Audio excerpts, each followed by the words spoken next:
The Constitution of Uganda, the 1995 Constitution, made it very clear that a particular group of people or a tribal group of people may choose a leader of their choice to represent them on issues to do with the culture and tradition. But if there are people who do not believe on that leader, it is their right not to pay allegiance to. And therefore, that's not the work of government. If you go and register yourself as a cultural institution of Lao, that's why they register like companies. They don't register like any serious organization, like companies, company limited by guarantee and so on. So once you register there, government gives you a certificate to exist. There are people who can pay allegiance to you, and those who don't want to pay allegiance to you have not committed any crime. So I do not see why President Museveni repeatedly have been making this issue of Lao culture and tradition as a state house issue. This is a matter of the Lango people, and we are over 4 million people. You cannot selectively get 10 people, 30 people, talk to them. They have been holding meetings. They were in a meeting in Karamoja, they were meeting where in Baralegi, they were in a meeting in where, calling these people, talking their politics of NRM, and then making Lao to perceive it as a matter of solving cultural problems. Two issues. Number one, Lao culture and tradition is not vested in a non-Lango. They should leave Lao people to do their own things and manage their own cultural and traditional affairs. To the people who have been confusing Lao people using the cultural institutions are NRM cadres. People who have been fighting for jobs in government, and people who have been also fighting for proximity, getting closer to President Museveni for their selfish ends using the name of Lango Cultural Institution. They go there to bargain for personal things for themselves in the name of all the people of Lango. They should stop using our names. They should stop using our names. The issues which are here are known. People are fighting for supremacy. People are fighting for access to State House, to President Museveni. People are fighting for, privileges from government and state. Now you have heard government is giving 16 million. Now everybody is running around just for that money. But nothing serious. You understand that we have existed here as a cultural institution for over 23 years. But you show me where Lao is established or where Lao is located. Where? This, you don't even have anywhere. And all these people who are running around are people who are deep in government, are people who have been working in government, are people who have been even cultural leaders. They have been over town. They have also been the ones working in Lango Cultural Foundation. All of them, not even one. All of them, you mention any of them, people in this group, in the other group, they are the people who have been running this cultural institution. We are Lango Conference here, 2012. They invited President Museveni to become the guest of honor. They came up with a wonderful resolution. Where did it go? What did it do? Not a single thing came out of that resolution. Nothing. Because you cannot handle Lao in State House. You can handle Lao here in Lira. Or in Loro, where I come from. Because it is Lao area. So, so that's the first thing. They should stop making Lao cultural and traditional issues a political matter for self-empowerment, and also for access to state power and state money, and also to continue to divide the people of Lao so that people can pay allegiance to State House. And I can tell you, these are cadres who are on deployment. They have been deployed. You go and handle this group, the other one should handle the other group. Now you have a group being handled by Odur, then you have another group being handled by Ambassador Abu,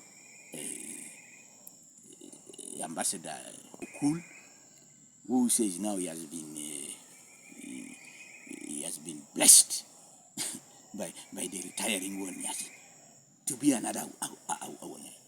It was the same Wonyasi who brought Engineer Odongo, who was Odongo was everything in Lango Cultural Foundation, Lango Conference, whatever, going to UK to pick up, do some intelligence work on the Lango people who are there. Everybody. I want to make this one very clear. I am Lango, born from a family of Lango, from a Lango clan. If I trace my origin well, out of the 3 clans we had, Atek, Okarwok, and you take Okarwok and Yarak, I belong to Atek clan. Nowhere in the history of the culture of Lao that we have this issue of Wanyashi. These were ceremonial things which are done when people have serious issues, when people are having for war. Like now we have a problem of climate change. We could elect somebody, Lao would sit together and say, now let's put somebody to head us to run the issue of climate change. And when the climate issue has been handled, people have planted trees, everything has been done, the wetlands is protected, and what? We remove that kind of thing from you, and people go back to remain in their clans. The same thing if we have the issue of roads, that we had issues of roads here everywhere, people dying like what? Lirakambini Road, Apache Road, where now as we speak, Karuma Dam is closed. People are locked. People are suffering, there are no serious roads.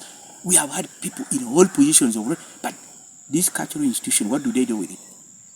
We would have selected somebody to say, well, for now, about 10 years, we are giving you this position to be the one aiding Lao all around to repair roads everywhere, and maybe schools and hospitals.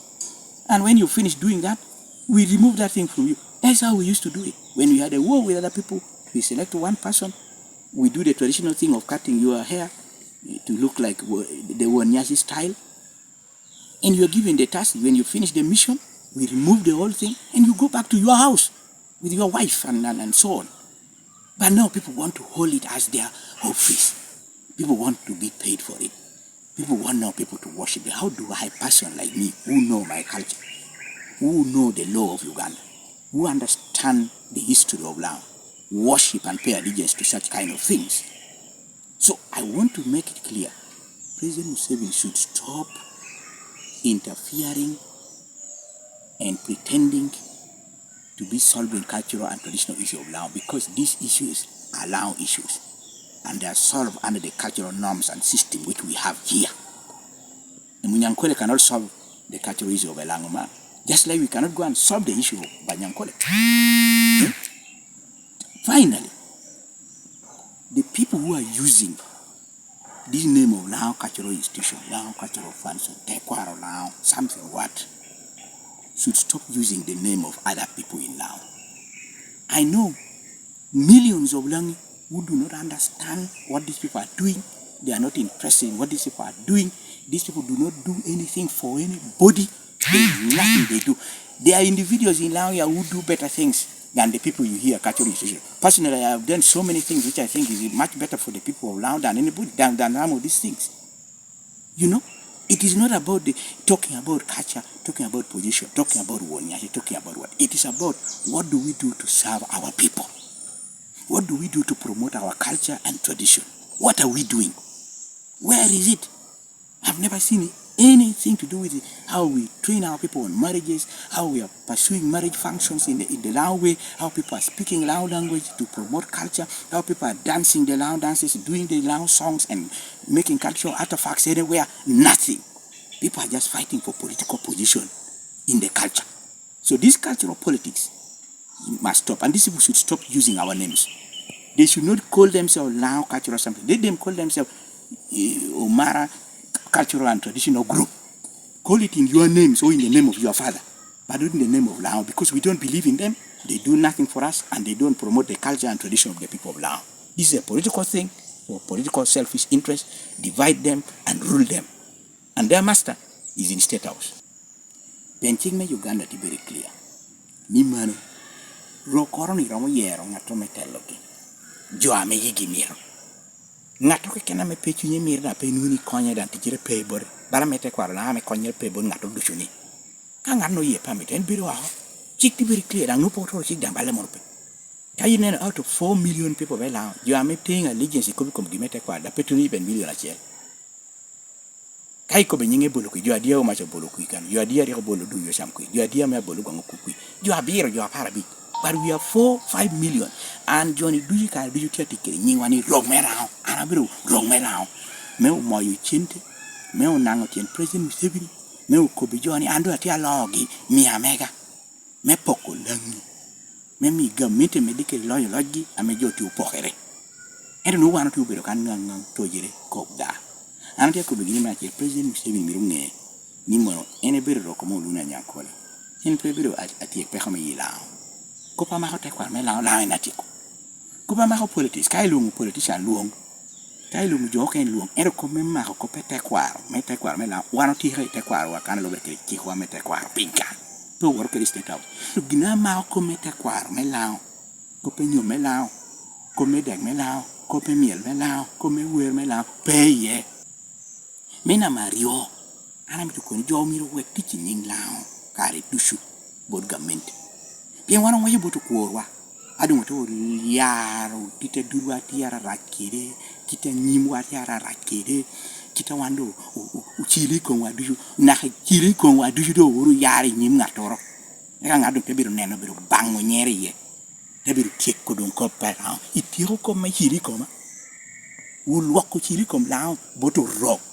Ama obiri juarang pe mirowa lao mi wek biri lao bi tie kop gi pa yokane ka jo amiti mo bi tojira toya luere wunu ni na tiel jo du bin akibo bin uru tojira kanno ngata mo lo jo elwen ayente chung kon telo apikar moro eto ka miengo amiruti eto pe o cham o mo teki na me biro mo kanu du me ke ko yidjo nyinge te kwa ka jo amiti luwa wunu luere wunu kara tiel ando ina ero kwani luere wunu ni na tiel jote binu to yera tek ngata mo lo amun ni tek amero mo bina atel jo du so tel yelo wie kirengo nyasi kauli yelo mega ana tetel dum be kallo ro ko binu baro kam be nyo nyaro wani kaw binu kan ana tel jo mema wuru yem lo ko pe ma jo kati me bo balo je me la kan o binu ana wuru tel jo me riem mo jo ka ko pa ma ko gine me guru la jo ame pe mi ti wati ba ga mi na pe mi ti wana go re ke go riem re ke go to yere ke gi kanu me ko ti wati iro pe me biru balu chawa jo me o moyo de tunga mushi yo weri kuri gino we hako da pin kaka wanu biru kan lelo pena wa lelo boyo wa biru pin o tele yo ko ba ma hakire me mi jo wa miel jo wa mier yu biru yu yum jo wa don jo wa ti chapia tek ba jo kan me ko nyo jo ti awur ka me moyo ko bi ko pokere kire moyo ko bi ko yuera ni Museveni ko bu arata kire du ngo kire ke du so what jo du jara kire president so what no ke ndo do ana ti akwa ni wana mi ti jo wek ti nyin la ko be di yin wi ti nyin jetu be wi ti nyin la ko me ko ni ana la ko ri ngo we ko amado ana ti akwa ni kai ni mi ti wod bonu Museveni ko pete kwa rin ya ni ana beru utawkelo cultural and traditional group no institution good kire kunu to chulu ko te do bi moyo jo ame wi gora te beru to ko ke er peiti nying lao pen wan Lango pol bar wan ya tera de ka popata tek rak kiro karwo wan ngiyo nga wan pero er yim pe woti nyawa te herwa kunu te her mo ga dang nujo tu ye kire kai bagi di town kai ina ko er nuni jo tiam mo kire adwir u ye wari bagu ti te wadum state house to jato mo gejin wa ko mi wila goro ajote du ka re ko wa biru te telo mo gere wa un ngwa ko kari ko ger ko luma ken yimpe na luma cha tu ger ka o luma becho me la oti kana no mirata go kene ko tu ger me gikwere uno en gimete kwa no kidari la ger wat kiri yinga ene no payo kana na tiye kan ina no yina na tia pero kan yina la oti kan kanu du yina na kita me pinti ke dan payo me la o beri keri mi tu kem la o me na ke kan yini bini chuma te pon ne ke matin bora ye tu denga ye yu mata itu ma ini di town kan ya du yelu jo kire pu kire mo you into toy la kan du ju pi jeno du to baloko bala man feri du to baloko amola ta ku ya feri nga man nape yu karo makana ka bo to ko gina me kon yo ti kire yo ya te mo to langi ni yo wutin to nguyo acharo langi te wuto nguyo gi ko wo langi yu ma yiku yo e wa ti gina pe er jo ti ka mo ko oni yo me yiku ti me uponyo ti ni kwan kire me ngi yo ma ti pe er jo ti kani ana biru wo nyaki abiru we nyoki jo diru we nyoki jo du wi jo du kara gini no kari undu yo keru ye dunga ma anu ata me ka jo do amitu da pa amitu da ngata me duwe ni amitu biru nyai keri won nyai ni kori goroke kiru meri goroke bo Museveni wuri gama chini do ko te tumo ko entu gina ma ko te kwaro me lao ko pa ma nyom ko pa ma ko chimo kono shamo ko pa ma ko gero pasho ko pa ma ko dom jo ko pa ma ko nenu me go kero wa ko pa ma ko te wa ko ko film ma shol gi chera yelo jokiti ino borre gi chera yelo jokiti jori ni ma ka yo ti pa ujung lengi gina pia tek mikela la kala ko yiro jogi chera ti mere kiti inu lu jo kana me choko jo me binu ko ni ko binu daun ko binu nyuru te wa ko binu chamu de pe jo woro kai ti ini mi jo angio lao kera me lao ti kere ba ne ka wi ko pe yo ti ara ayaka wori chwe yo ni binu na ka wono ko ameti jo fu yo yo dan titi inti jala hawe no en kero la lo ko ite kwa na ni era pe mari ya ko pe wengo ke te der ko ya nuo ai na hari lo me na nuo giri gina joni wori ye bonu Museveni ni no ne nuo giri ngoi ko yo gi ngo o ger gi ngoi la ka o kero university mar ka o kero data la ka jo atia yele meti mo ko jemu o beru jo ameti ti jemo yero gi ye meti ikongi ami ne gi mo te ti ni kiri ngata me kunye ya kare ga kon gi ni me konyo la e pe ko par me ko ve te kwar ran yeti mo te kwar ti mo nu ko ne bonna jo tia ne kre la kana ta atekere go mano tina ngai jo tia ne ta no agem ki ko ko tino do wo ko di town kan do kuna ta gi street kitty everywhere kuna ta gi te kwar no do tia ti te kwar me la ri pe ye ti ne u biru tu ngato ken yo biru pa na mano tini ya u biru te ku gin jo me ter te kwar tu te ngi ngai do e di la ko be no tin ngato pe ti nying lao Pinta gini gor ni ana bero na ko ni no yiti ingo apola kike Uganda ko ni pe militi ya kana kwera pe allegiance bor pen ki ko man so ba na pe allegiance to kurigini kuri Germany